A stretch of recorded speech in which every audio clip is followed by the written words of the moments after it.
National Review. This is our last story for today. Disney's film featuring a gay main character bombs in the box office. Well, obviously people don't want to see this, right?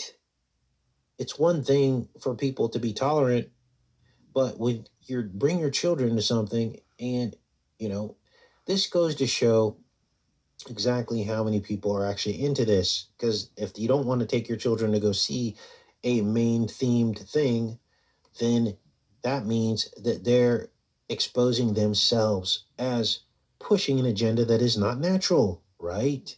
That is not naturally accepted by most people. And this is the proof right here. Let's read about this. Disney suffered one of its worst theatrical releases ever with its latest animated movie, Strange World, which brought in just 18 million over the 5-day holiday weekend, despite being heralded as the first Disney movie to include an openly gay main character. Strange World had Disney's second worst opening weekend ever, behind only the pandemic era release of West Side Story, directed by Steven Spielberg. Featured a star studded cast, including voice acting from Jake Gyllenhaal, brother, Dennis Quaid, Lucy Liu, and Gabrielle Union, and supported a massive budget between 120 and 130 million. Expectations were initially high for Strange World. See, this is how they determine if their programming is working. Because had this been a blockbuster, they would have been like, hey, it's working. Our agenda is working. But in this case, it was a big flop. So, I guess Lightyear also had a disappointing flop.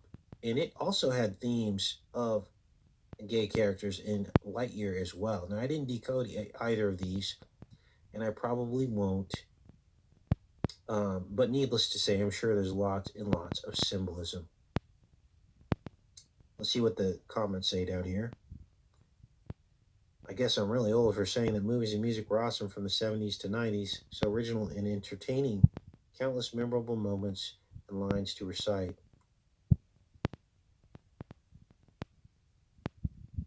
See what the next comment says. Disney, talk about LGBTQ wanting characters that LGBTQ would want to see.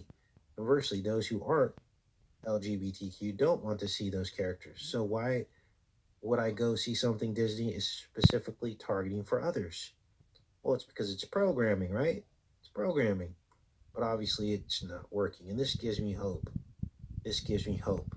Most people, when they see these themes arise in a film that they're not supposed to be arising in, they get upset. They're like, I didn't want to see that. I didn't come here to see that. And this goes for all different kinds of themes. But most people are like, okay, whatever. Or they'll shield their kids' eyes when that scene comes up, or they just won't buy the DVD or whatever the case may be. But in this case, people were given fair warning and they decided not to show up. Anyway, you guys, those are the headlines for today.